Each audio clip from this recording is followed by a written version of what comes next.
Awesome. So welcome, everyone. On behalf of World of Wellesley, I'd like to thank our 5 guest panelists, awesome team here, and everyone who came out today, despite the cold weather and daylight savings time change. Thank you for coming. And take a minute to look up our website. It's worldofwellesley.org, and you can check out all the fabulous programs we run all through the year. And feel free to subscribe so you're up to date on all the cool stuff that we do.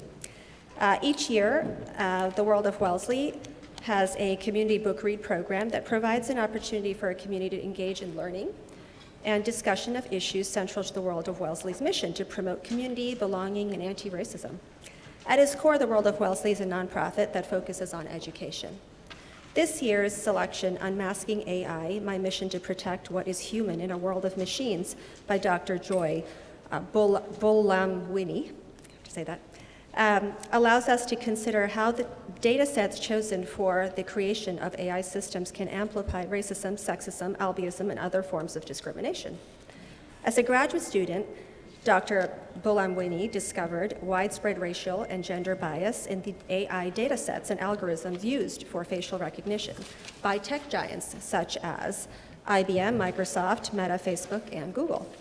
So already, as it is, AI systems are being used to decide who gets hired, the quality of medical treatment we receive, whether or not we become a suspect in a police investigation. And while these tools show great promise for human benefit, they can also cause harm and damage for marginalized people and threaten civil rights. So, for example, just as a show of hands, raise your hands out there, all of you, any of you who've had ever had facial recognition or fingerprint access problems with your iPhone or your computer or at a store or with going through TSA? Anybody had trouble with those kinds of things? So we're all eager, so thank you, and we're all eager to hear from our fabulous panelists. This is a very, very apropos topic that we're all interested in. So I'd like to invite our panelists to start off and introduce themselves, take about a minute to briefly introduce yourselves to our audience. And please let us know, how did you get involved with AI and how are you currently using or working with AI? And I'm going to start off with Michael. I think I'll be talking loud enough, I don't necessarily need the mic. Yep, you can turn the microphone towards you. Really? Okay, all right. Is it on? Yeah, it's on, yeah. I thought it would be loud enough, but fair enough. Mike Dupin, I work for Wolters Kluwer as the Director of Advanced Technology. I have been involved in AI for the past 20-odd years, and we were just actually talking about what even is AI. So when we say AI, we're going to be taking it as a broad term, at least I am, until we say it's more specific, like generative AI, you know that, and I'm sure we're going to be talking about that.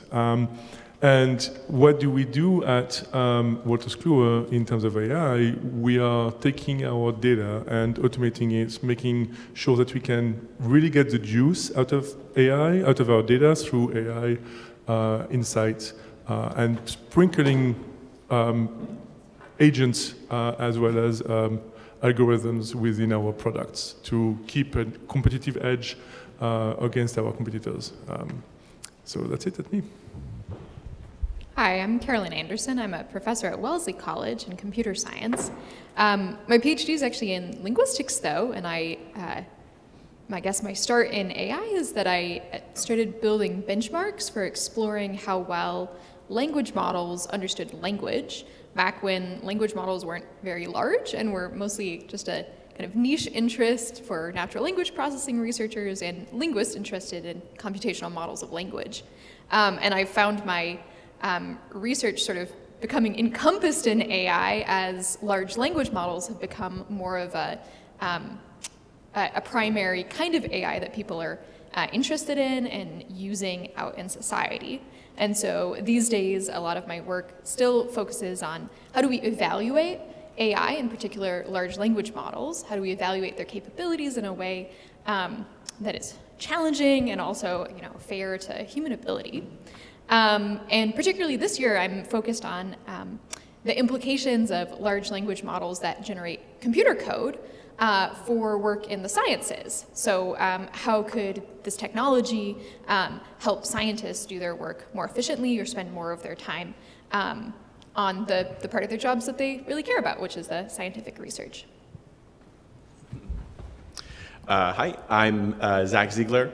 I grew up in Wellesley. I went to Fisk and Wellesley Middle School and Wellesley High School, so it's especially fun to be here.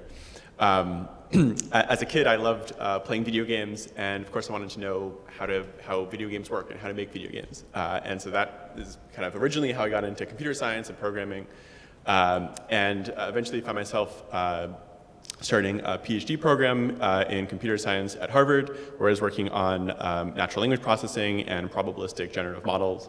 And this was the whole kind of mathematical underpinning of what today becomes large language models and AI and all the craziness that we're seeing.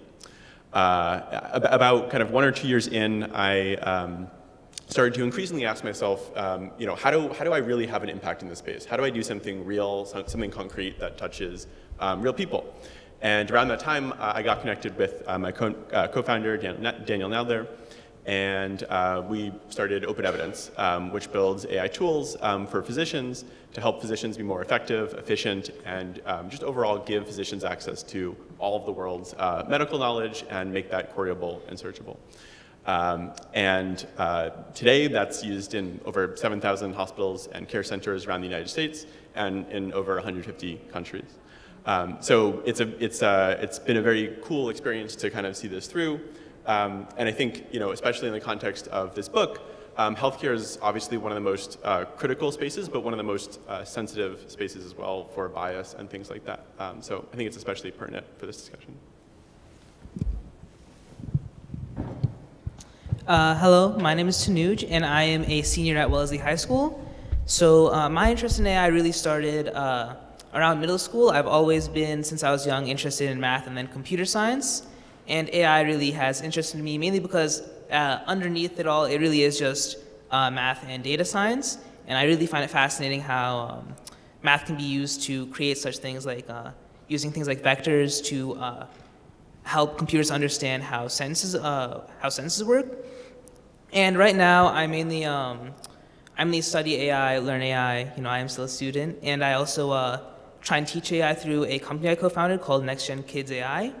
Basically, it combines my passions for, I have some experience teaching and also my passion for artificial intelligence. And through that company, we typically teach at places like the YMCA. We teach students in middle and high school about artificial intelligence and how it works. And besides that, I also do try and make some coding projects of my own. And that's my experience right now. Boy, that's a very inspiring and intimidating group of people to come after. I'm Aaron Pressman. I'm a business reporter at the Boston Globe. AI is not a deep specialty of mine. I was a history major way back when, and I have been following the developments of business and technology for a long time.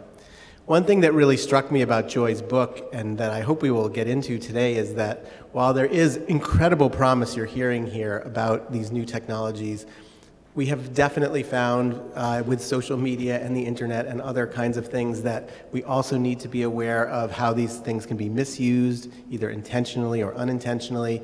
And we need to be thinking ahead about what might happen, what might go wrong, what might go right. So I hope we'll get into that today. Thanks. Awesome. Well, thank you, panelists, and thank you, Aaron. That was wonderful that you just said that, because that leads me into my next question for you. So we're all learning new things every day about social media, about economic benefits related to the development and use of AI technology. At the same time, most of us are also concerned about the red flags, as you mentioned, and AI's potential downsides. So Dr. Buolamwini specifically focuses her attention on how coded bias in AI systems can impact marginalized individuals and communities. She also highlights that large data sets usually do not get consent from individuals whose data is being used. So I'd like to ask you, what personal information gets collected for AI development and how is it used? Michael, would love to start off with you again, please. Yeah, thanks. That's a kind of loaded question, isn't it? So we can think of AI as many, many things. In Dr. Joy, I think she goes by Dr. Joy, book, she focuses mostly on computer vision, right? So you you show a picture and there's a woman, there's a man, there's a cat, there's a dog, whatever. The computer knows how to recognize these things. So if you see the data trained here are images of people tagged through different tags. The problem then is what is the training set, without going into too much detail, but what did you feed the model to then get your model to respond somewhat accurately to a question? You show something else. And this is where the problem also comes, where do you get images? Well, you get images from the internet. You get images from television. You get images from newspaper that are already tagged. Because somebody is not going to go millions of times tagging this is a dog, a cat, a man, a woman, whatever.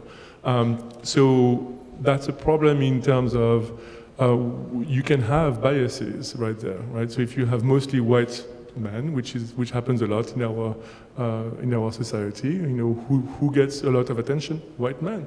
And your models are not going to be very good at getting to different genders and different ethnicities. And then there's also a problem of privacy. Do I want my picture with my name, my gender, to be part of a model that I do not control? So I'm going to stop here and let other panelists respond to that. Yep. So one of my research interests is in language diversity. And right now, when we talk about training data for language models, some models have pretty amazing multilingual abilities. So they've been trained on text from lots of different languages, and they can do things like machine translation. And that's great, but we also have to remember that not all languages are equally well represented online. And so when we scrape a bunch of data from the internet, which is how a lot of generative AI for producing language works, or what it's trained on, there are many speakers whose languages or varieties of speaking aren't captured in those data sets. And so then we have to ask, who's represented by those models trained on those data sets? And I think one of the themes of this book is that representation is kind of a double-edged sword, right? Do we want our data to be included in models so that they behave well for us? Or is there also a sense in which being included in training data sets could violate our privacy? And so I think there are a lot of kind of ethical issues that are really actually quite difficult here about, when do we want increased representation? What does representation mean? When we talk about data sets, building a data set is usually a multi-stage process. There's the maybe initial web scraping, but then there are lots of decisions to be made about what counts as quality data. So usually after you collect a large amount of data, you filter it for different properties. And there's work, for instance, on those quality filters for language models that shows that even if you look at just English language that's included in those data sets, those quality filters often capture, are more likely to judge language produced by, for instance, students from high schools that are wealthy and predominantly white. They're more likely to deem that language as high quality and train on it than if you ask whether student newspapers from communities of color are high quality according to those same language filters.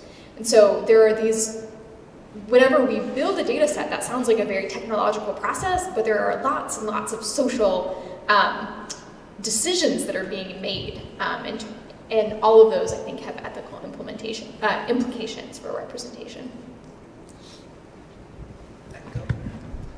I think also another, as mentioned previously, data scraping is used to get the data off the internet. And one issue with this is that if the data is not checked properly, sometimes AI-generated data is training AI itself. And some companies actually try to do this on purpose. They've been trying to have AI generate data so that they can retrain the AI on it itself. And this presents an issue where topics that are underrepresented in the original database become even more underrepresented because the output didn't represent it in the first place. And this is basically, some people call it AI inbreeding, in the sense that if you're training it on itself, it'll just start, for example, with ChatGPT, if you were to train it on its own produced text, it will start using the same words over and over again until its vocabulary is very narrow. For example, a lot of papers use ChatGPT nowadays to write write things like the abstracts for their research papers, and the result is a lot of these abstracts contained the word delve, which I don't know if you guys know, but that ChatGPT uses this particular word a lot. And so if you look at graphs of like how many times this word has appeared in text recently, delve appears a lot more just because ChatGPT uses it. It is something that people are paying a lot of attention to. I recently spoke to a founder in New York City who is going to historically black colleges who have an incredible diversity of resources and historical documents that are not online. And so he's trying to find ways to raise money to have these documents come online and be used as an additional training set that can go on top of a typical large language model, perhaps to give a different perspective that's desired for many people who are using the large language model. The other thing I wanted to just point out to everybody is that your data that you're doing on Facebook, on Instagram, on LinkedIn is part of what these companies want to use as training data. Reddit is another big one. And it is something that you maybe want to think about. Do you want your words to be taken and used to train these models or not? I think they're largely, I think LinkedIn, I know, is giving people a choice to opt out, but it's something to pay attention to in the coming months and years.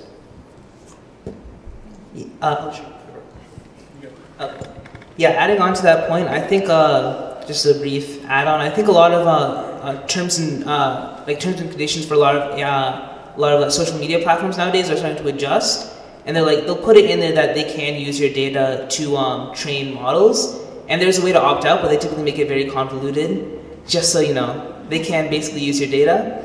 And yeah, I think that's one way in which people's data is being used a lot and people don't really even realize it. Yeah, so I mean, this has been a great discussion. One thing that stands out to me is that as the world of machine learning and AI evolves, the trend is to get enormous in terms of the sizes of data sets. And in a lot of ways, that's enabling. And so, like you guys were saying, there can be problems in terms of, yes, your data is used in this sense, but, also very practically, that one sentence you have is part of, one of literally 1 trillion sentences or tokens that are part of these models. And so there is a smoothing, I think, that happens at scale. And there are pretty interesting properties of this. So for example, with images, if you're training image generative models, you might expect that if you train on like 50,000 faces or whatever, that if you then generate a face, it'll be likely somebody in that data set. But there's actually the pretty surprising property that's not what happens. You actually get a totally new person, almost no matter what random seed you choose or how you choose to generate the image. So there is kind of an inherent smoothing process that happens, and kind of enables a lot of this like semantic learning that is modern AI, essentially. Great.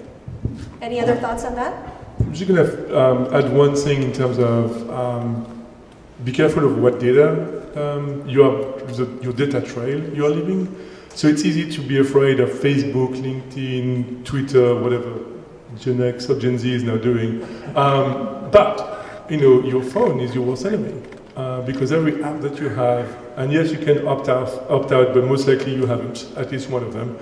They track your geolocation. Like my phone knows that I'm next to Caroline here, and they'll say, "Oh, they're working together. Maybe something's going on, or whatever." And they will also.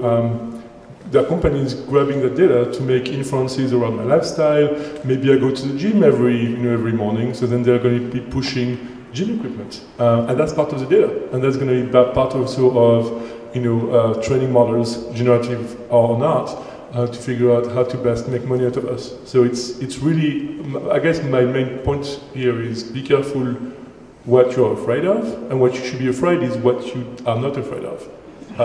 In all seriousness, I know it's cliche, but it's very, very,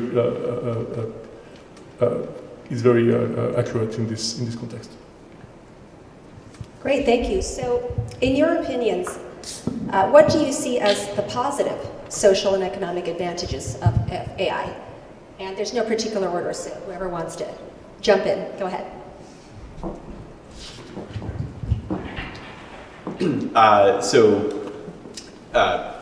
As part of Open Evidence, we're aiming to help physicians and give access to the best medical information. But even for myself personally, as an individual contributor, as a software engineer, we're kind of on the front line of a lot of these recent tools that leverage large language models.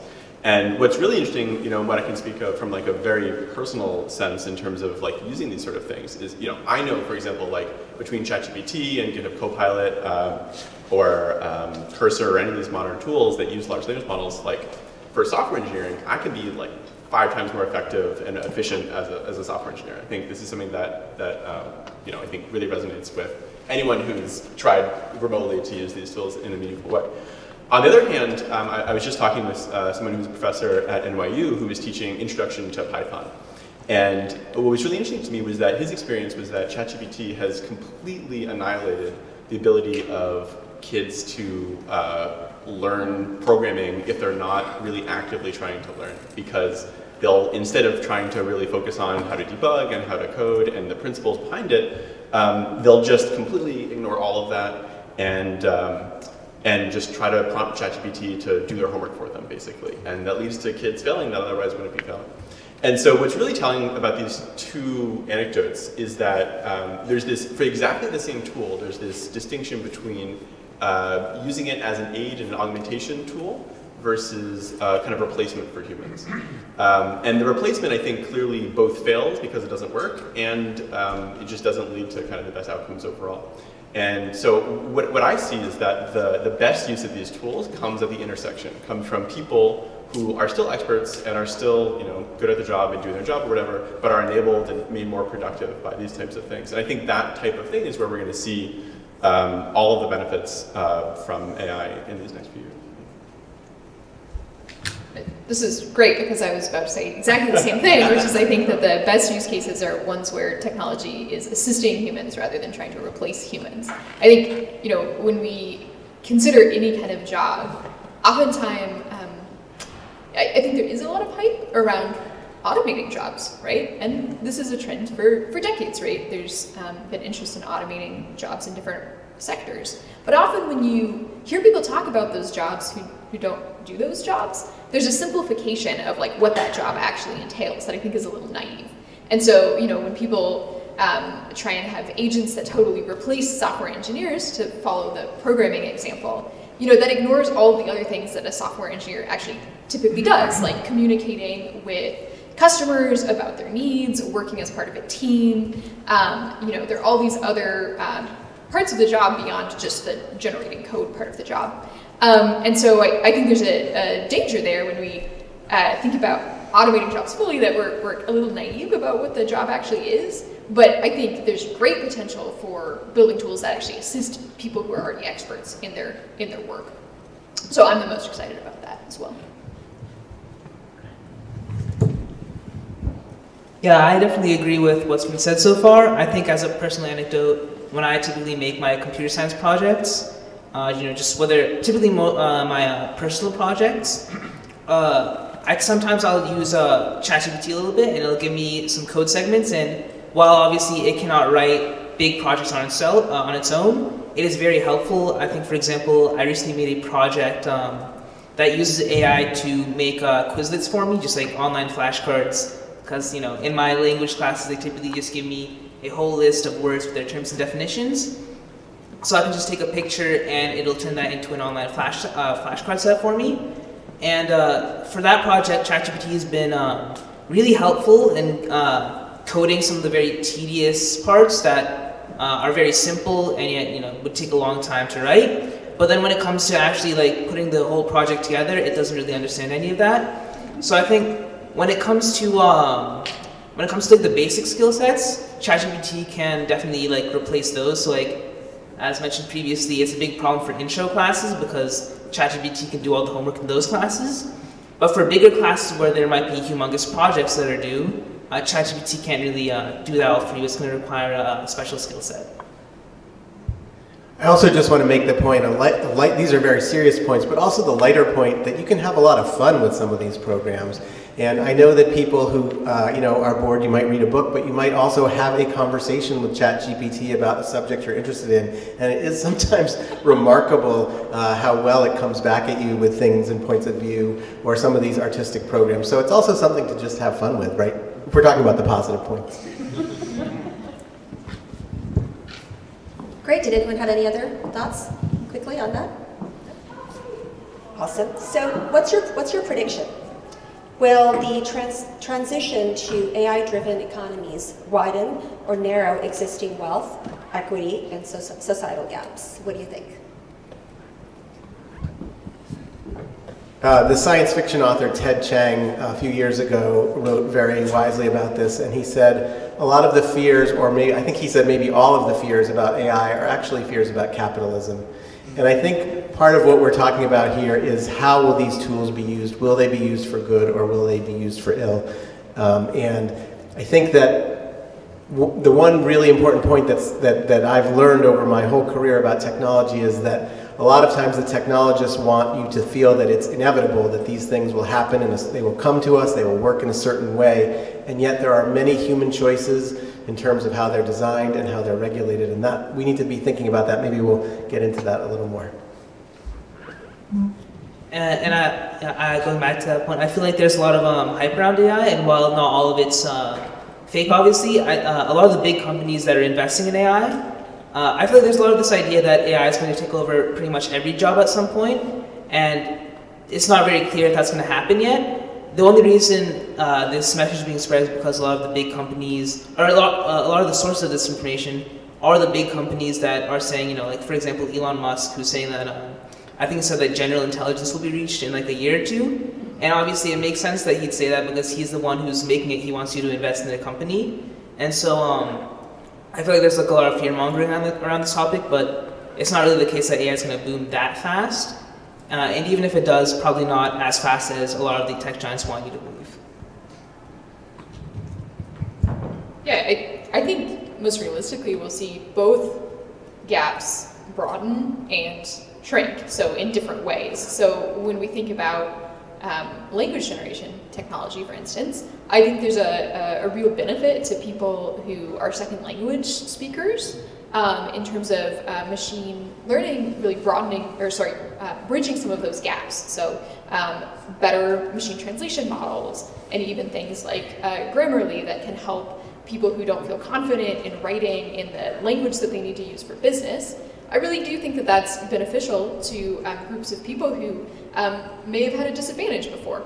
But at the same time, there's definitely the potential to widen gaps as well. Something that I see in my research and my studies of how non-experts use code generation models is that experts, like professional software engineers, like both of you were saying, are able to leverage this technology really effectively because they're already experts in the domain. But when we look at non-experts, they really struggle to get the same benefits from these tools because they don't have that same foundation of knowledge to build on.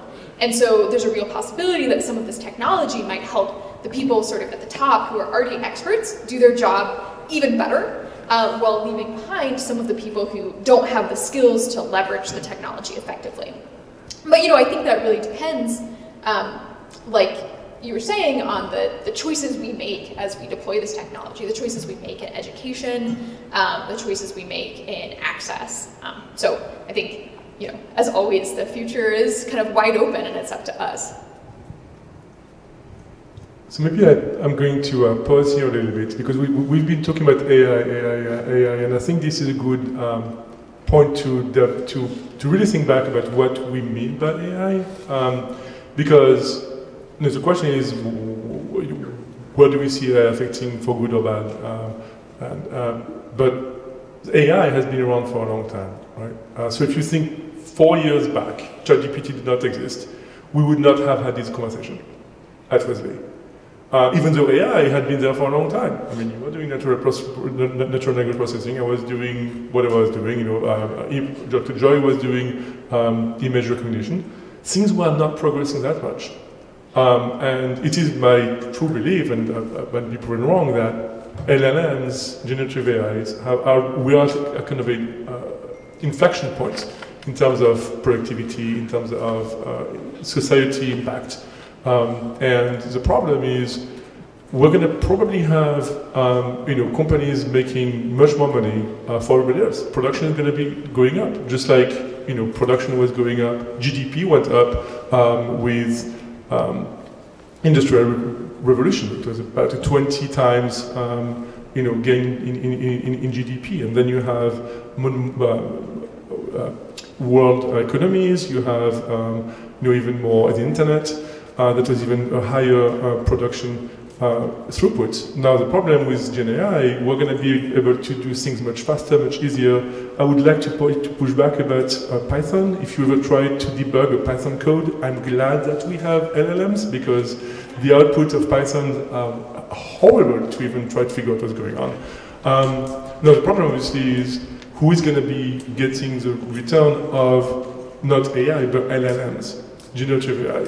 And one would argue that those who are in the know will get the return, and those who are not using LLMs, who are not directly affected by that, are going to be not getting that. So there's definitely going to be a very interesting overall increase in productivity and wealth, but definitely moving away from equity even more. And this is where I think we need to think about what we want to do about that as a society and AI experts in the field.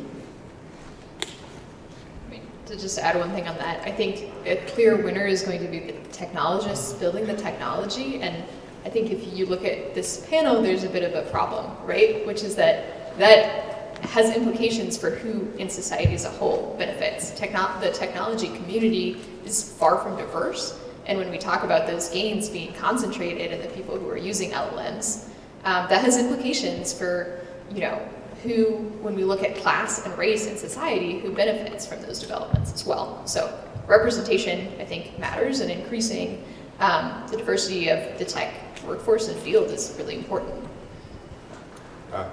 I guess responding to kind of both of those things, I think one of the things that's really special about this moment is just how actually low barrier it is to get into these tools and to start using these tools compared to what it would be to do machine learning to train models for a long time in the past. And in a lot of ways, I think that's actually an important part of this, because it really limits the extent to which there's the haves and the have-nots.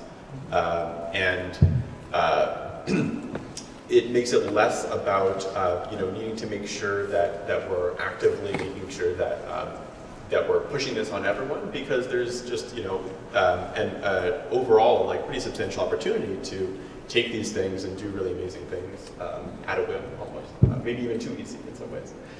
But as one kind of example, an anecdote that we see in open evidence, for example, these tools are amazing, as you mentioned, at speaking in many different languages. Maybe not perfect because there's an overweighting on English, but that multilingual capacity is something that is truly new. And even that alone, we see at open evidence, traditionally there's a way overweighting in terms of medical information in the English language. Overall, globally, medicine is largely practiced in English, and research is published in English. And what we see actually is that for as much excitement as there is in the United States, there's actually as much or more, especially in Latin America, and so we've seen in Brazil and Mexico, just a huge amount of excitement and support and use, because for the first time there are tools that speak in Spanish and in Portuguese and in all these things. And even that almost triviality alone compared to the actual knowledge itself makes a really big difference. And it's a really cool part of this whole thing. Oh, thank you. Any other thoughts on that? Perfect.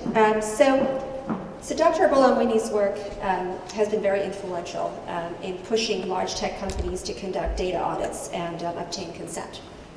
And her testimony at congressional hearings has helped shape policy, including President Biden's executive order on AI development. So who controls AI development and now and into the future is a question for all of us. And are we moving towards a world where a handful of tech companies and militaries, for example, control the future? Dr. Buolamwini's story and her work encourages us to believe that citizens and scientists and businesses working together can influence the direction that AI is going towards social justice. So my question to all of you today is, what steps do you think citizens and businesses and governments should take to ensure AI advancements are accessible and equitable for all?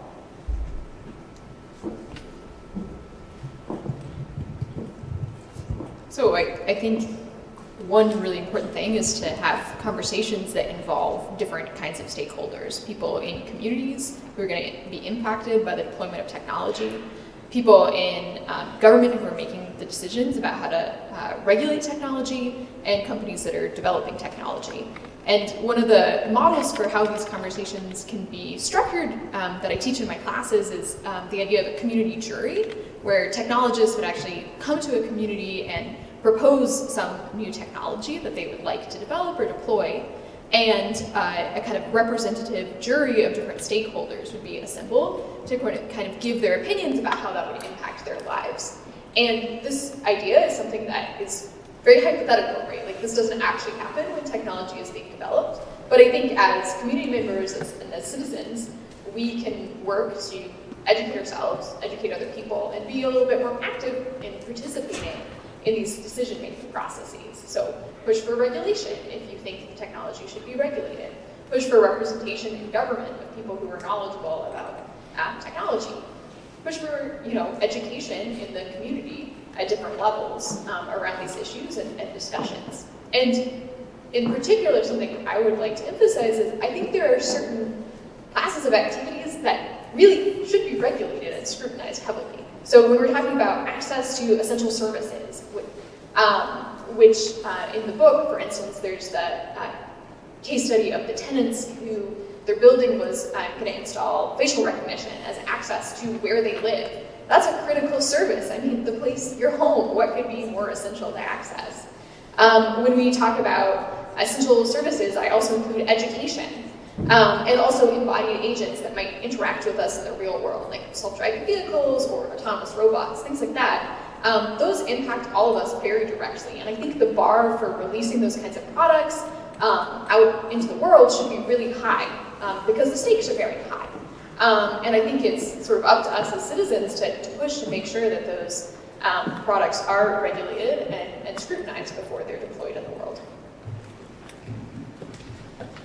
I'd just like to add on to that point. I was recently speaking with Daniela Roos, who is the director of MIT's Computer Science and AI Lab, and she has the concept of the Food and Drug Administration for AI, in the sense that put the burden on industry to demonstrate that a particular use and product are safe. I'm sure that will be quite controversial among people who are working on AI. In California, we just saw the governor veto the AI regulation there because of pressure from tech companies. But Daniela Roos was saying that maybe the burden should be on the developer to prove that something is safe, as opposed to just letting it out there and seeing later what happened. It's an interesting example, the FDA thing, because actually, there are many things. So much depends on the downstream application, maybe even more so than kind of like AI is this big thing in terms of what you're talking about. Like, what is AI, right? We're talking about it, but it's many different things, and it applies in many different ways to different things. If we're talking about a fun, chatbot that you can enjoy, right? Maybe some of these things are important. I can imagine aspects that are, but maybe less so than, for example, things that interact with self-driving cars or health and some of these things. So I guess it seems to me like the FDA in some ways is a good example of an industry regulating itself, and maybe the answer is more of that. For specific industries, the FDA should be responsible for regulating how it gets used in medical applications, and then it's then we don't have to talk about it like it's this baby monolith. I'm actually going to jump a little bit here on regulation. I used to work in banking, and I was involved in banking in 2008 when the world crashed, and regulators came back and they said, "Banks, you guys messed up. We're going to be the grown-ups and teaching you how to do things, how to run your portfolios." I think that we are maybe pre-2008 when it comes to AI, because the current landscape of regulation within AI is very patchy and frankly hands-off. In the US, for example, the federal government doesn't really know what's going on. It's my view and others, I think, where they are waiting on Amazon and OpenAI of the world to teach them how AI, again, AI here, LLM, not more classical AI, how LLM and the current state of the research works. Then you have Europe, just like GDPR, which is the regulation on privacy. Much more stringent. Europe actually came up with an AI regulation. So kind of not necessarily very big teeth, but some guidance and something for companies to rely on. And then you have China. China is being China and being very authoritative. Now, granted, they do give guidance. Something is better than nothing, but within their guidance, any AI model has to, again, LLM models, has to be within party lines. So, for example, if you say, where is Hong Kong? Well, Hong Kong is part of China. And you cannot, it has to be within the socialist doctrine. So I think that this is where, right now as a world, we're trying to figure out how to regulate these things. And going back to, whoever was saying it, forget, but we are going to have to come up with our own push to our legislature as well as governing bodies to tell them what we want to do as citizens. Otherwise, we're going to end up with a 2008 type of financial crisis, but an AI crisis where we're going to say, holy crap, it's too late and something happened we didn't necessarily want it to happen. I'm also curious, we all have our particular experiences with regulation in different ways, but what about our youngest member of the panel, like government or industry regulating itself? How does it appear to you? I think it really depends on where AI is used, and I do think that the government should very much regulate it. For example, in the police force, typically AI is used in cameras that are on streets to help find suspects, but this can obviously be faulty. And for example, in Dr. Joy's work, I believe she had a foundation where she talked with a victim of this like a fault in the AI, where he was wrongfully arrested for 30 hours. And I think what it comes down to is either making the AI better in like higher situations where wrongfully imprisoning someone is pretty we can all agree that's a pretty bad thing. And so in situations like that, we either need to make the AI better through, I guess, better sets of data, or through government regulation. Maybe we don't use AI to try and track down suspects. And same in the healthcare area. Maybe we do. Maybe we improve the AI. Maybe we don't use it. But there does need to be government regulation around these high-risk areas. Anybody else want to weigh in quickly on that? Okay, so this next step, we really would love each of your expertise and specific answers or weigh-ins on these. So, so based on your background and experience, what is your prediction for where AI will be going in your field in the next 5 to 10 years? So let's do 3 scenarios. What we think will happen, what we fear might happen, and what we hope will happen. Mike, I'm going to start with you again. Oh boy, how much time do we have on that? All right, so I start with the, so in scenario analysis, you do the expected scenario, what you think is going to happen. So at least in my world, in say Wolters Kluwer, where we are really trying to put generative AI within our products so that if you are using something to do your taxes, or a doctor is looking at his or her notes, they can figure out what's going on. I think it's going to be much more common sense, and maybe hidden to the user, that actually AI in LLM is under the hood. Ultimately, it's going to make everybody's life easier, and as long as we don't mess up the regulations, as long as we we have a fair and unbiased training set, and we watch all these things, it's going to make, again, society better. I truly believe that. Again, just like, after the Industrial Revolution, women were empowered to work. I mean, in a bad way, but they were still empowered to work, and that laid the foundation for today.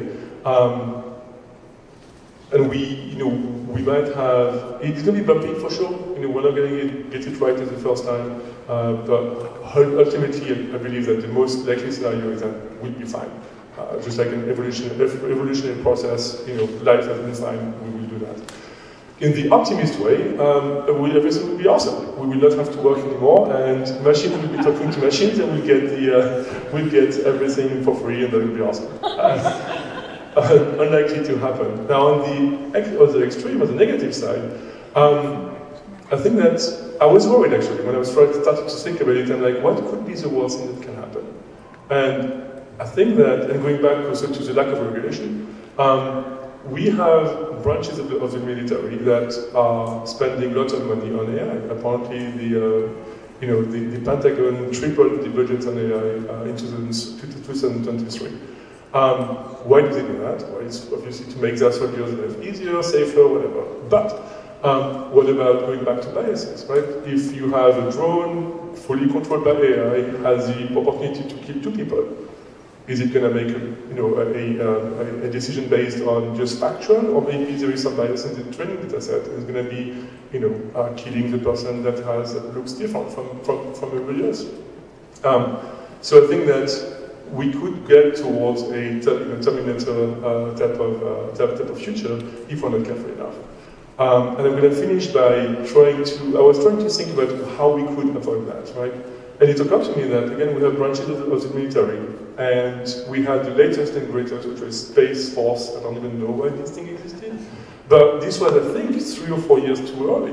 Because right now, we make the argument that we should have an AI branch of the military to not necessarily be, a fighting force, but a regulation and defense specifically on AI.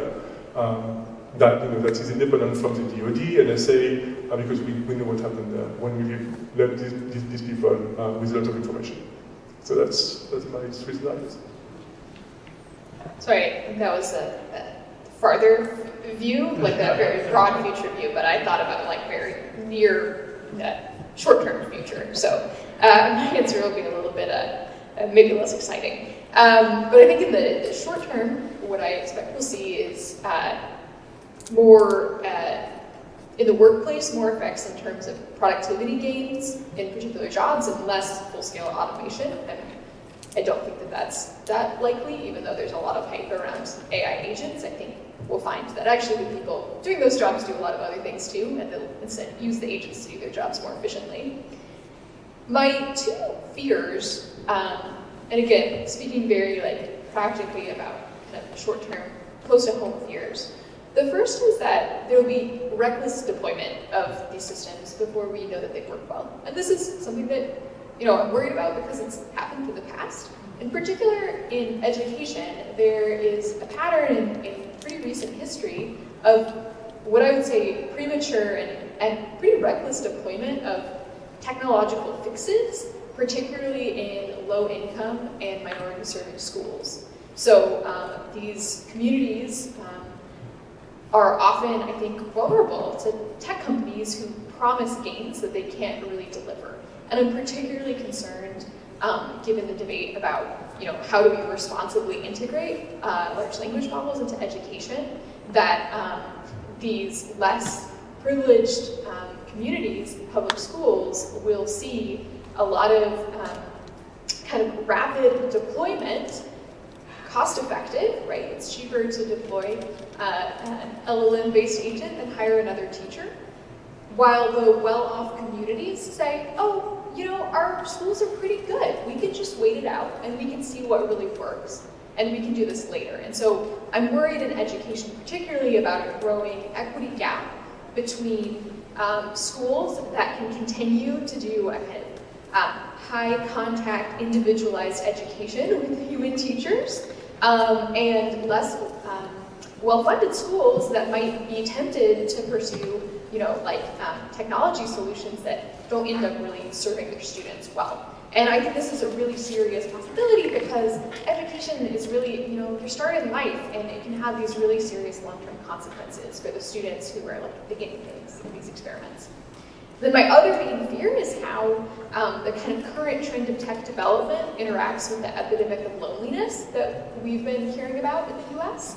I think, as a technologist, I've seen this sort of shift in attitudes about what's exciting in technology from the idea, maybe 15 or 20 years ago that technology was going to bring us together and facilitate community and facilitate relationship building.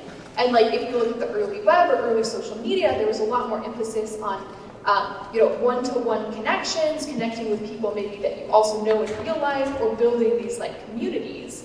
And in the last few years, even with social media, we've seen a shift more towards like one-to-many content creator to content consumer relationships that I think don't really contribute to a sense of community in the same way that maybe we'd hoped social media would. And also, when we talk about people chatting with large language models, I think there's a question of like what kinds of relationships that might be replacing. And so I'm a little bit worried that a lot of energy in tech right now is going into technology that might make us lonelier. It encourages us to spend more time alone with our technology and less time like out in the world with other people. So that's something that I've been reflecting on in my own tech use, and when I talk to students about their tech use. And I know my colleagues at Wellesley have also been thinking about the implications of that. And then in terms of hopes, it's like end on the more cheerful note. I think that goes back to what we were talking about in sort of assistive technology versus automating things fully. I think the kind of bummer about AI recently has been it turned out to be much easier to automate forms of intellectual and artistic expression than maybe we thought it would be 10 years ago. And it feels like, man, everything we figured out how to automate well is like stuff we actually enjoy doing, you know?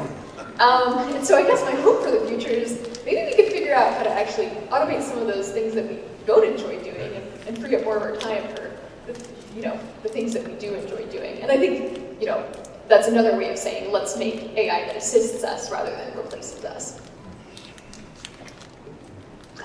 Well, I, for one, am looking forward to Skynet when that's our next branch of the military. That seems good. Yeah.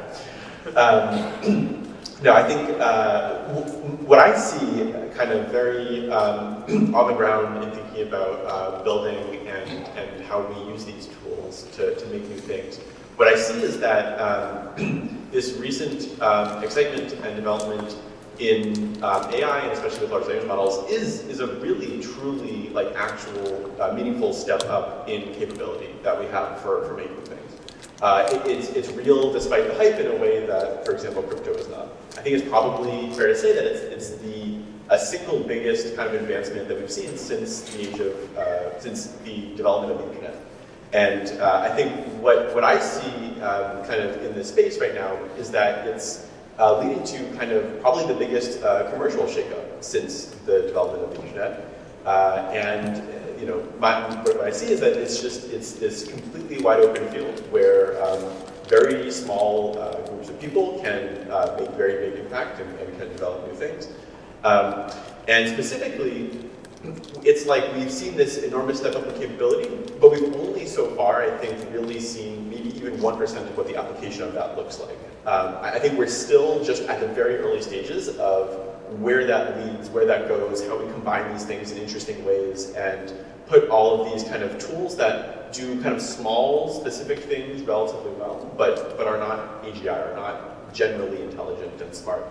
And it's actually an enormous opportunity, I think, to figure out how to put those things together to impact everything across the world. And so I think the next 5 to 10 years really looks like figuring out all of those applications and being really clever and thoughtful about making that impact the real world, and then also doing that in a way that where we're thinking about all the things that Joy is talking about in terms of who that impacts and what that looks like. I think my fear is a fear of I have a fear of fear. One of the things that stood out to me that Joy talked about in her book is that there's a kind of a general AI safety movement, which is very head in the clouds and very focused on hypotheticals and very focused on AGI and a very different future from what we have. And Joy's kind of here very focused on what are the problems we have today? When I'm sitting down and training a facial recognition model, what does that mean for the people who are going to use this specific model that I'm training? And what I see a little bit, especially you're talking about federal regulation, the government has no idea about any of this, right? And I'm not sure anybody really has a great answer. And I think partially that's because there's an abstractness to this. And so I guess my fear, more specifically, is that we lean too far into the kind of abstract concerns and ignore the desire and resources put into, let's do these things that we're doing, these applications, let's do those as well as we can do those, and let's make those really high quality, and let's make sure that we're being thoughtful to all the different people that it's going to impact. And so I guess my corollary hope for the future is that we're open-minded as a society, and we don't see this moment of change and kind of scariness and shy away from it, but embrace everything that it can do, because we can serve medical information better, we can make physicians more efficient. You know, this is the world I know. But there's like 20 more of these things, and I think we should do all of them, and that's where I hope the world goes. So to start off with where I think AI is going to go in the next 5 to 10 years, in the short term at least, I think that AI will grow too far out of hand. A lot of, especially with, it's easy to think how in 4 years or so, or maybe 2 or 3, that ChatGPT came out and now it's already writing essays that can pass as, high school essays. And also with how I don't know if you guys know, but computer chips, they typically double in power every 2 years. So in tech, people typically think it's going to be exponential like this. I personally think it won't be that drastic of a change that fast, and so I believe AI is being used right now to simplify some of the more tedious tasks. I think it will continue to be used like that in the next 5 to 10 years. It will improve, but I don't think it will be replacing anyone. Of course, that is still my fear, though, that I'm omniscient, I don't know everything. So maybe it is the case that people start getting replaced by AI. But I personally don't think that will happen. And my hope for AI is that, as it is happening now, it continues to be a tool that is fun for people and also helps people do the things that they don't want to do, and so people have more time to do what they do want to do. In the media business, in all the time I've been in media, there's been so much stress and disruption from technology, and I think AI is probably just the next chapter of that. So I think, unfortunately, my prediction is a little on the negative side for the media, that you're going to see a lot of people experimenting with things and trying to gin up AI as a way to enhance news delivery and enhance writing and maybe bring it to you at a lower cost. But I guess my fear is that I'm not sure how well that will work out. And we're already seeing, if you do Google searches now, where an AI summary replaces the links to actual news sources. And so I'm not sure if that maybe is harmful to the economic model of newspapers and other media outlets. And we also have started to see just a vast sea of garbage information put on the internet that's written by generative AI, and it's just there to attract your click and collect some advertising revenue. Again, coming away from real media and real people writing things. So that's my fear. My hope would be actually that there is something more individualistic about AI that allows you to find more niche information, and those kind of writers and creators and video makers out there who are struggling to reach you but are doing something interesting that you would be interested in. So my hope for AI in the media space would be that it allows everyday people to find more interesting things for themselves. So I'll end on a hopeful note. Thank you so much. That was awesome. So I'd like to invite our attendees to think of some questions for our awesome panelists. And while you're doing that, now that our panelists are sufficiently warmed up, I would invite you to ask each other questions of things that were said during this discussion, just for a few minutes while our audience is getting their thoughts together. Please, jump right in.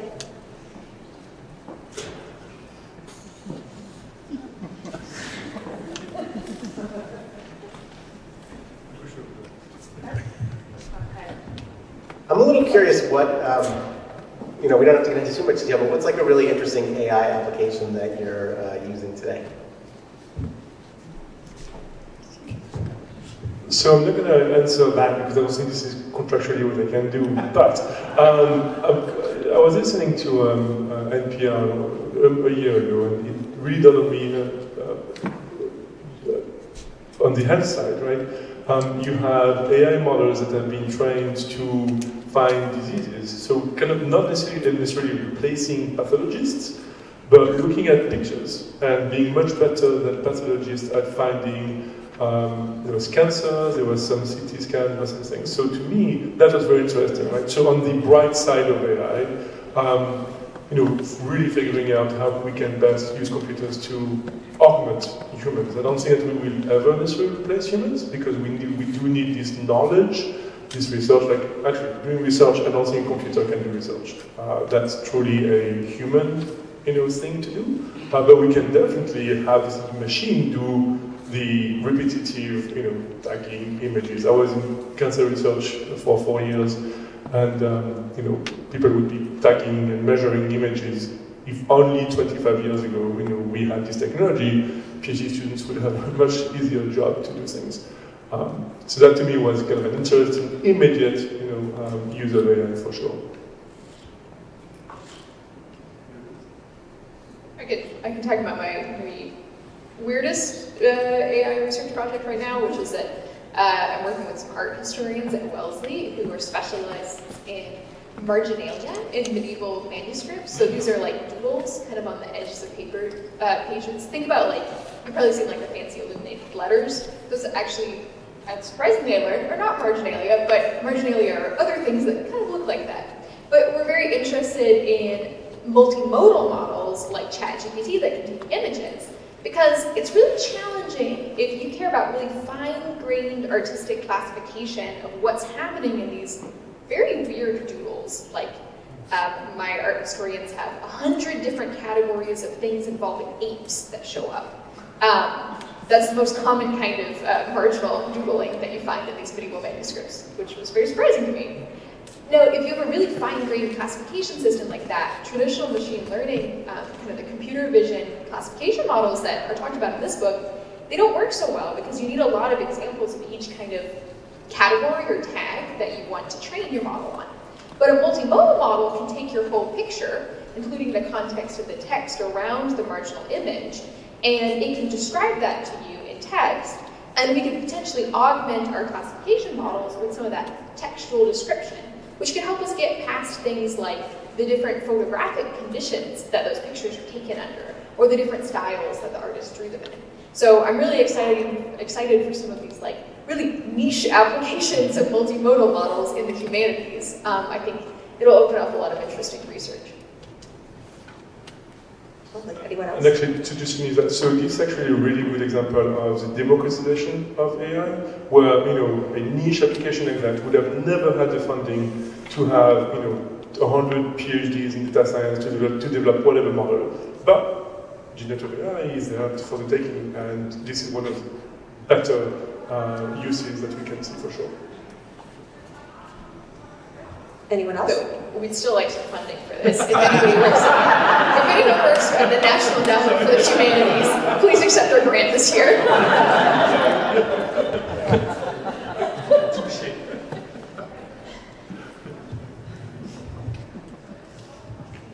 I'll just say, in the world of fun things, music generation has been really fun. We've started to see some viral TikToks with generated music with interesting lyrics from different sources, and it brings me a lot of joy. Great. Awesome. We're going to turn it over now for some Q&A. I think there was a question over there. Do you have it ready for you? I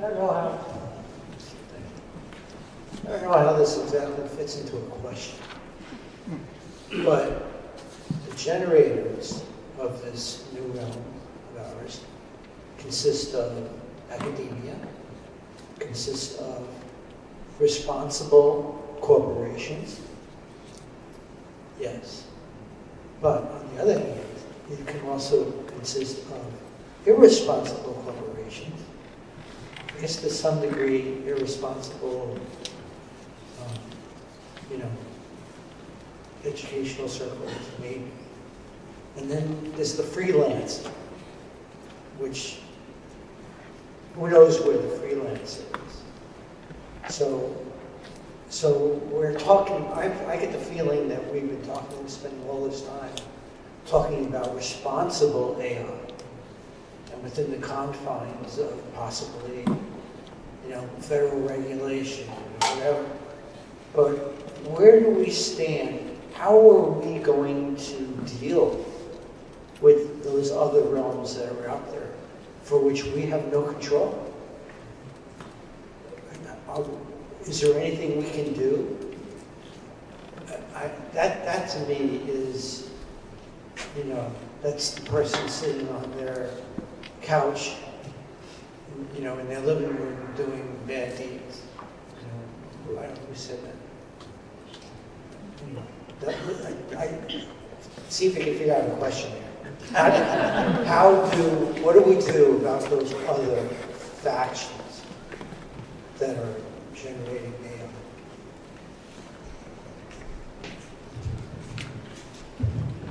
So we're going to have a go at it. So first you need to know that they exist. Right? And if they are really nefarious, they're going to make everything they can in their power to make sure that you don't know they exist. So I don't know how you're going to make sure, how you're going to find them. Maybe through some monitoring of outputs of the effect. Right? So you know that something's going on, but your job then is to find what's the source of the problem. Then there is, frankly, regulation. And I'm no fan of government, but at some point it is needed. Like it was needed in 2008. Banks had to really tighten up their models. We're going to have regulations around the use of AI, the development of AI. Now, I don't think that we should go toward the China model, where it has to be within the socialist doctrine. Otherwise, it's not going to happen. Every model has to go through that, and China being an authoritative regime, they have to go through that, right? In the US, it's a bit, it's a free speech. So maybe I should actually turn it back on its head. Is it actually bad that people are going to have bad AI because it's free speech? I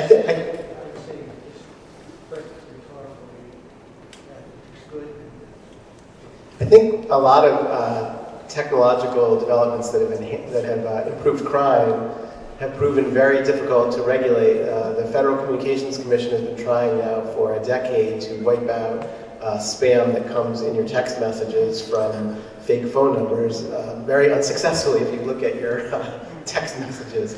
So I think it may be very difficult to find a technological or regulatory fix for the ways that AI is starting to already be used by criminals and nefarious people and nation states. So I think it's going to go back to the old human responsibility to educate people about how to best avoid these kind of things when they come up, and I don't think there's going to necessarily be a silver bullet.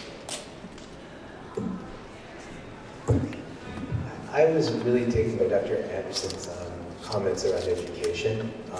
This has been a general panel, but one of the things that strikes me is that a lot of what we talk about is what AI can do to help people do things. Most of modern human activity, at least in an economic sense, is about people doing things. But it seems like a huge place of promise is helping people think. And so I think, in the educational realm or in the medical realm or in other realms, what do people see out there as the early indications that these tools help people think better as opposed to do better? And how can we move the conversation in that direction? I think the short answer is there's almost no evidence that tools help people think better. And I think we can talk about the reasons that is. Maybe the first is because the profit comes from helping people do things better, right? So there maybe is more financial incentive to make people better at doing things. No, I think there can be financial incentives to make your workers think better as well. I mean, that's another route to productivity. I think it's a hard question because I think we don't know very much about what it means to think well. And that is a harder thing to define and measure. But I do have some short-term concerns about the ways in which deploying this technology early might make us think worse. That is, I believe pretty strongly that using this sort of prematurely in the education sphere could weaken students' critical thinking skills by sort of having them rely on this as a crutch. No, I think this is very context dependent. There's certainly places in education where it's appropriate and useful to use these models. It just depends on like what your learning goals are for that activity or that exercise. But I think it's a really hard temptation for students to avoid, and that has made education just undeniably harder right now. So, this is kind of interesting for us because we see doctors use open evidence in lots of different settings. And one thing that we see in particular is that there's kind of a specific form of use when you're at kind of the MGHs of the world, the Boston Children's Hospitals, you know, the places we're privileged to be near in Boston. And that's very different from, I think, a lot of the country and a lot of the world that doesn't have access to that information. And one thing that is very specific, I think, about this modern form of large language models is there's a very natural kind of fluency aspect and a very natural kind of conversational aspect. If you're at the MGH and you are seeing a patient that maybe has a rare disease or something like that, you're in a privileged position to be able to stick your head out the door, yell down the hall to the world's leading expert on that thing, and have a conversation about that. And that, as a result of that conversation, there's thought that comes out. There's new knowledge, or there's something meaningful, and you can treat that patient better. If you're an oncologist in, I don't know, rural Kentucky, you might be the only oncologist in a 200-mile radius. And what we see a little bit with open evidence and tools like that is that these tools provide the ability to kind of be, maybe not a perfect stand-in, but certainly better than nothing for sticking your head out the window and having that quick curbside consult. So I think, what we see a little bit in terms of that sort of kind of real actual use is, I think there is a little bit of meaningful kind of thinking and knowledge generation that happens as part of that conversation that wouldn't be able to happen otherwise. I think in general, even though AI can do some of the thinking for people, being able to think on your own is still going to be very valuable. I think, for example, there's calculators, and so you might say, well, why learn math if a calculator can do it for you? And it's obviously because learning math, I find it interesting, but also in general, it teaches you how to think, and that is more valuable than just being able to press numbers into a calculator and getting a result. And so the same with AI, you could have AI do things for you, but at the end of the day, it'll be much better for you if you know how to think through things and basically use AI as a tool. So I think AI doesn't really help people think, but it helps people do things. Not really helps people think, but at the end of the day, I think it's still very important. I do think for the writing process, actually, the tools do help me think sometimes, where I ask it to summarize a large number of documents that I've already read and see what it comes back with and how that compares to what I was thinking. Have I missed something? Am I overlooking something? And actually, with some of the writing tools, you can actually even say to them, this is my, I'm arguing this, and this is my evidence. Tell me how people could poke holes in this. And it will come back and offer counter-arguments. So I do think, at least in my sort of in the knowledge worker context, it can be helpful in honing your thinking. So I'm an adjunct at Merrimack College, and we are apparently being asked every month by different companies to include AI in our teaching as a TA. So, and I don't know, I would love to hear your view on that as a former professor, because the way these companies are saying is, hey, you can have an agent or an AI model doing the critical thinking, so arguing the contrary, right? So whether it's debating or saying, hey, we just went through, I don't know, whatever, the flowers in the Himalaya. Do you really understand it? And I'm gonna, ask you questions just like you would pair students together. So that to me, and I love your idea of thinking versus doing, because right now there's a lot of doing, but I think that there is a world where models are smart enough, and frankly, are getting there, or if not already, to actually enhance thinking as long as they're done right. Have you seen that? So I review a lot of papers on these kinds of tutors, intelligent tutors and teaching assistants. I have yet to review a paper that I recommended to be accepted, frankly, to an academic conference because the evaluation was so terrible. I mean, I've probably reviewed like 24 of these papers in the last 6 months, and it's a very hard thing to evaluate well. So to bring it sort of back to the themes of the book, it's, you know, one of Dr. Buolamwini's contributions is like rigorous evaluation of these models, and I think the education landscape is one where evaluation is really hard. And I also think with LLMs these days, I mean, everybody knows that there are huge challenges around factual inconsistencies and like, you know, lack of knowledge, I would say. Like, what is a factual mistake but a lack of knowledge? And so I personally wouldn't want to deploy something in my classroom that could spread misinformation about what I'm teaching. That's like the opposite of helpful. But you know, that is potentially an area where this technology could improve in the future. There are lots of people working on fixing problems with factuality in models.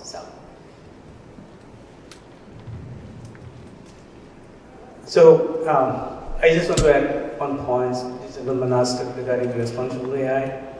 A couple of months ago, I was attending a conference at DC for federal government on generative AI.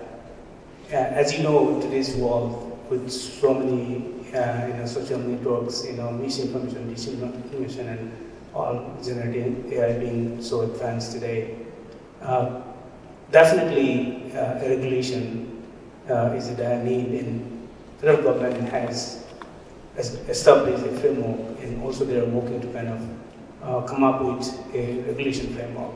So every department in federal government, they have appointed an AI officers. I think down the line, in a few months or a year or so, I believe that something is going to come up. I have one question for the panel as well. As you know, we have been living in a rapidly progressive digital world. Since ChatGPT and large language model or OpenAI has come out in the market last 2 years or so, many schools across the US has banned using ChatGPT. And not only that, I think many countries also trying to kind of enforce regulations. Okay, we should not use this kind of technologies. It's going to replace all our jobs. But at the same time, it is rapidly being implemented across the corporate world.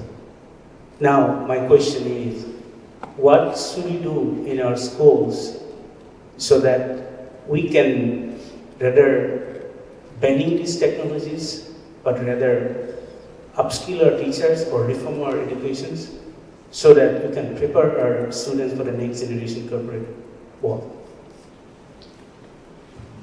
So I have sort of the devil's advocate answer to this, I think, which is that we know, tech companies who make this technology have told us that their workers benefit from it. And I believe that professional software engineers are more productive when they use these models. What I infer from that is education as it is now prepares people appropriately to use these tools because existing workers in these companies weren't educated in an era of ChatGPT in the classroom. So I guess my standard of evidence for this benefiting students, deploying LLMs in education benefiting from students is quite high because I see that, right now we're already sort of preparing people to use these tools well. Now it's possible that there's some sort of upper limit where people could use them even more effectively, but I'd like to see evidence that deploying these in the classrooms actually helps you reach a better level of mastery than traditional education and then, a short amount of training in the workforce does. Because I'm pretty worried about the ways in which deploying generative AI, particularly for students who struggle to regulate their own work habits, can have an effect. I think in particular, a lot of the people who are pushing to use this technology in school are the students in some cases who are doing great, right? It's the student who is an expert programmer and could benefit from building more sophisticated projects. But I'm worried about the student who is really struggling to learn the basics in their class and could very easily sort of use this technology as a crutch and sort of not actually learn those fundamentals. And so I think, it's important to hear from a really wide group, consider a really wide group of students and think about who would benefit and who might be left behind by introducing technology early. So that's part of the reason that I'm pretty cautious about saying we should deploy this technology quickly in schools before we sort of understand how to do it well. I also think it depends a lot on your learning goals for each activity. So, maybe there's a way of balancing activities where students don't use generative AI and learn those fundamentals with some activities where they can use generative AI to do something more exciting than they might have been able to do in the past. And I think, in my own electives at Wellesley, for instance, that's sort of how I think about things. In my intro programming class, we don't allow generative AI. But in my AI course, of course, students are, learning how to use these tools. And in general, in upper level classes, for something like a final project, I think it can really speed up what they're able to do in a semester. But, you have to balance that, the need to develop those fundamental skills with how this might change. Actually, I jump off on that. Years ago, when calculators were introduced, there was a fear that people would not be able to do linear algebra because if they cannot add two numbers, how can they do something more complex? Guess what? I've worked with a calculator, I could back in the day, do linear algebra. I think we're there also with ChatGPT and all that. They are there, they're not going to go anywhere. So I think that we need to learn, and to your point, we need to be cautious. I think this is your point, right? At some point, 20 years down the road, we're going to be using it, for sure. The question is, are we, don't go too fast, and let, students and young professionals get used to those tools. And frankly, I think academics are going to be catching up with students. We see that all the time, right? I live in England. There was a student who used GTP for his final project. This went in the news apparently, and he got a D because apparently the teacher didn't like it. Now, Hingham being Hingham, the parents sued the school district because there was nothing in the code of ethics that he could not use GTP. So those are very interesting cases. I'm actually curious for you as an educator, how do you, is it effective to ban it? I think like the calculator example, right? Calculators existed and we all learned our timetables without calculators because, I don't know, it was quite easy, to be like, okay, I'm sitting here writing with a pencil, not using a calculator. For something like, introduction to programming, or is it effective to just be like, please don't do this, or can you tell, how does that interact?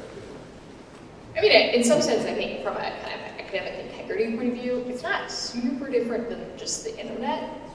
If you didn't want to write your CS1 homework by yourself, you could find solutions online, homework.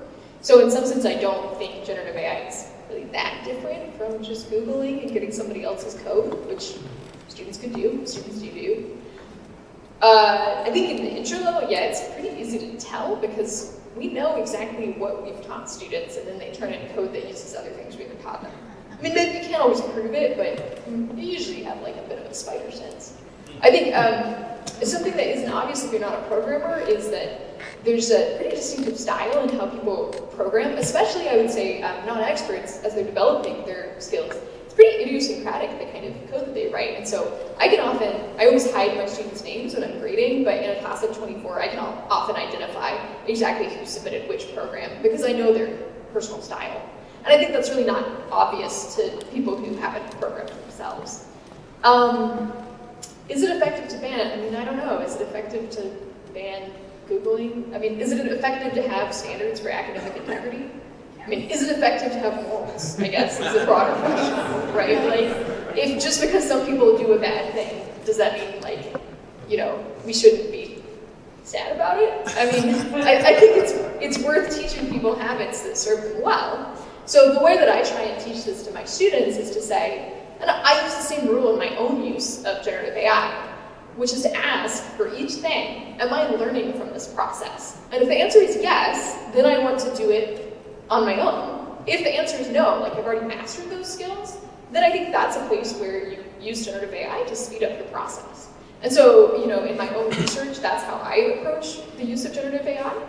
Am I learning something from this process that I wouldn't learn if I automated the process? And I think in a classroom setting, oftentimes the answer is, yeah, they're still learning something from that process.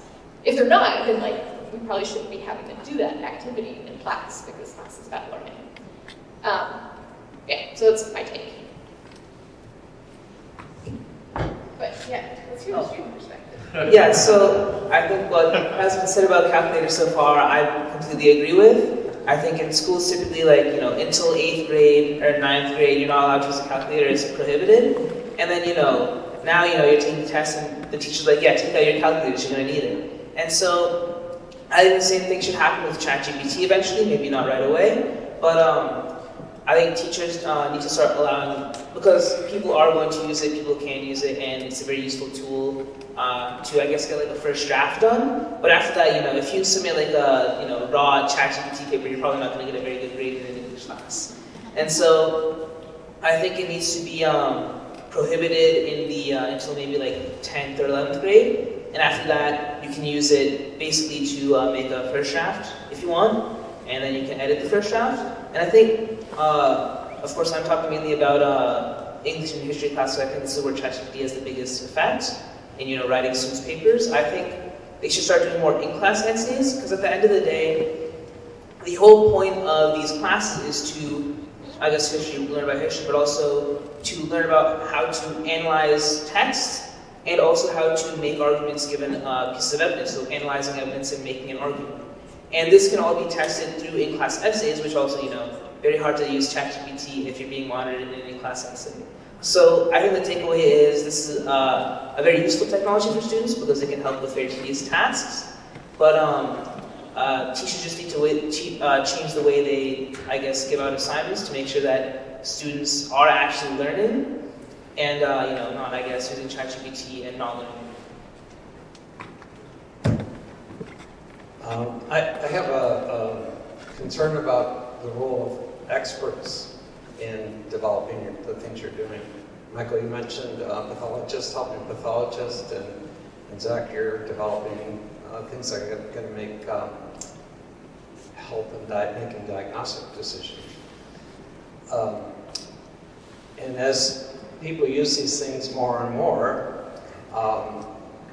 are the kind of people that want to become real deep down experts on, say, pathology or certain diseases, going to rely on them too much and no longer have the incentive to really become the world's expert on lung cancer or whatever, because they have the tools that's helping them make a diagnosis.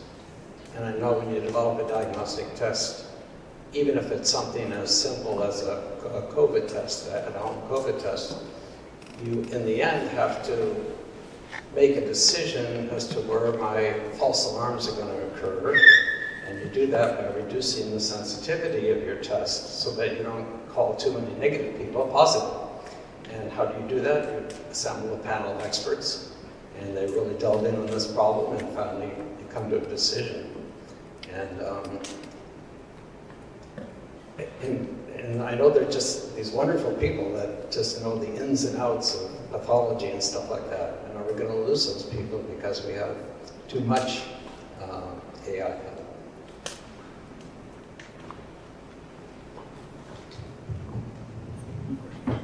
Yeah, it's a good question. I think definitely no. I'll say maybe two things. First is I really agree with what you've been saying and what we've been talking about in general in terms of there's all these little things that go beyond kind of the bird's eye view of, you know, what anything is, say pathology or whatever. What I know is computer science, very simple, and programming. There's all these additional tasks. There's nuances and discussions and all these other aspects.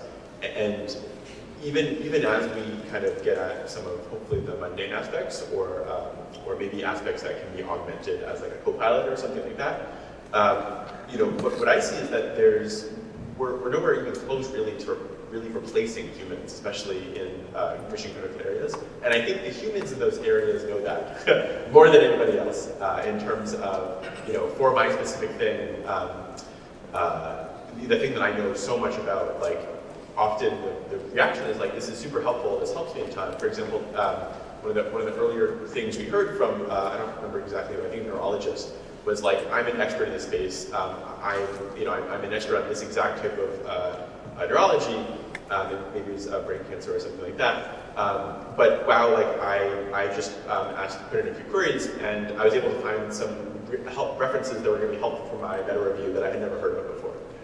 So I think even for experts, there's plenty of room to be a co-pilot, but it's definitely kind of not in a replacing sense.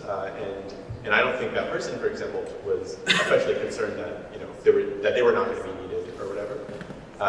And I guess what I would maybe encourage you and actually everybody is to poke around any of these tools, and ChatGPT especially, with stuff that you know a ton about, because I think you'll get a sense for what it looks like, in your exact expert of domain of expertise, and because everyone's an expert on something essentially, and that's what these tools I think will end up kind of doing.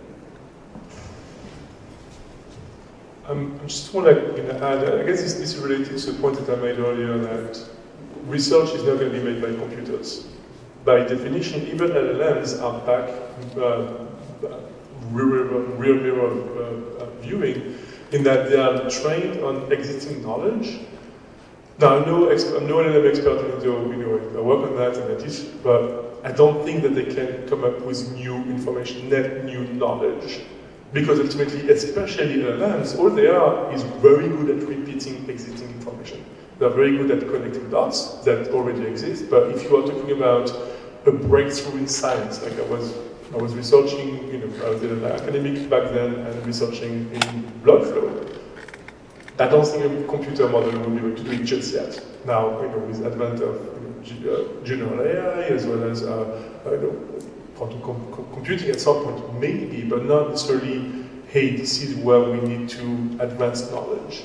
So I think, if anything, taking the example of a professor in pathology, right, who is still in the hospital, I used to be part of MGH back then, who is part of, still looking at patients, looking at slides, maybe not wasting his or her time looking at mundane slides, but looking at, because that could be used by a computer. And if the computer, frankly, is right at 99.99%, that's much better than any human. So I would take the computer, frankly.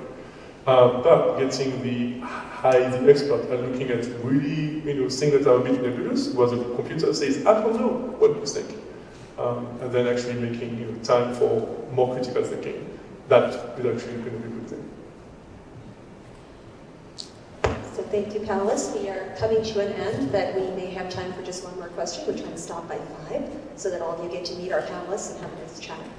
So, thank you. Thank you to all the panelists. Tanuj, I appreciate your remarks about having folks use AI when they're older in school. However, I sense that perhaps in the high school they'll have a class someday that says it's how to effectively use AI, but I think students would need to teach it, not the teachers, because the younger generation are the ones that are the experts. I do, and my background is in higher education, educator, and when I did my work in the 80s and 90s, a lot of our research was based on researchers that did all of their research on white guys, white college kids, and then so all the data, all the references that we had were based on a small population. And when you talk about, all the panelists talk about the integrity of the data, I see that that can be a concern as well. Because if we don't, we end up getting a very white population that we're drawing from, for example. And do you think, I know we talked about regulation, do you think that folks who are using AI, I know of many of them, they're for-profit organizations, but could there be a sort of organization, professionalist organization that could shape the integrity of this that does not fall on government regulation?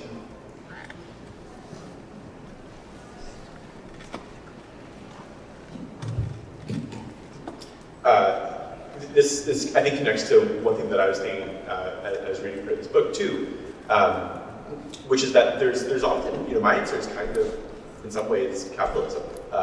For example, I think the clearest example of facial recognition is, in my opinion, iPhone opening when you look at it. And if that product only worked for white people, that would just be a bad product, right? It would be enormously embarrassing for Apple as a company, and it would also just be a bad product in terms of not serving its user base. And so I think that in some cases, not all cases, but in some cases, as these things touch base with reality and are grounded in real applications, there's a sense in which things that are just better in the sense of they meet their users and with their users' real needs.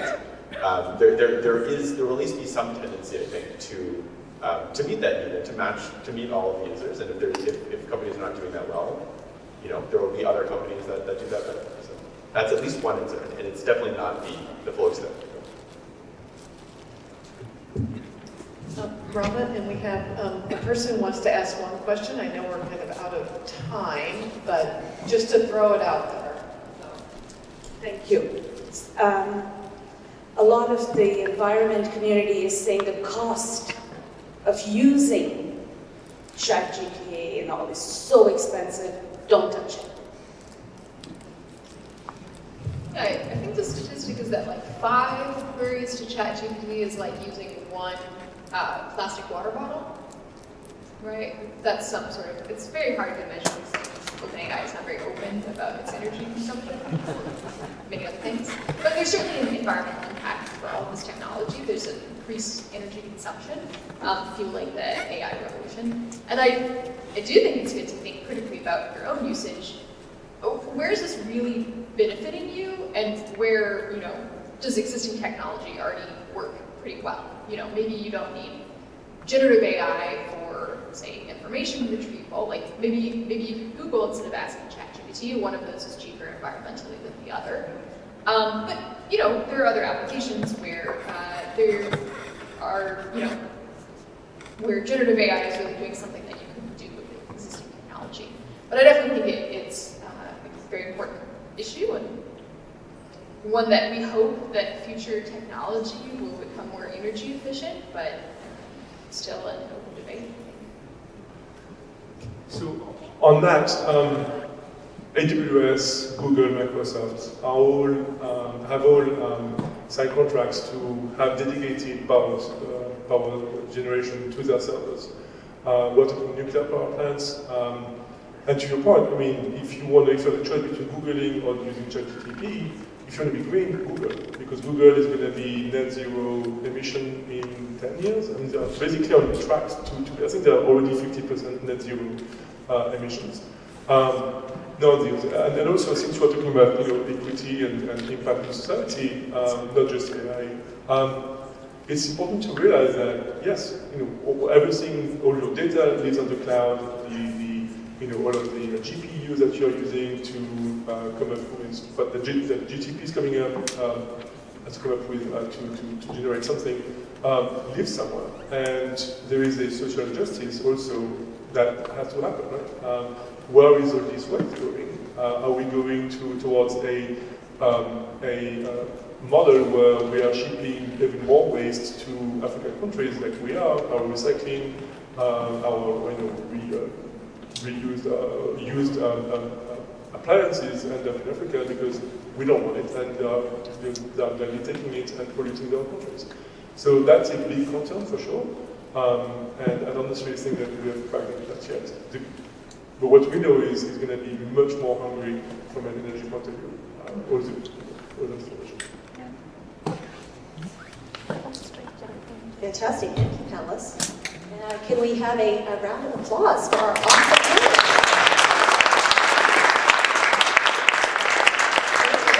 I'd also like to thank our World of Wellesley board members, Betsy Zanizer, Dee McCollum, and Sheikha Warnick for putting this lovely book discussion together. So thank you.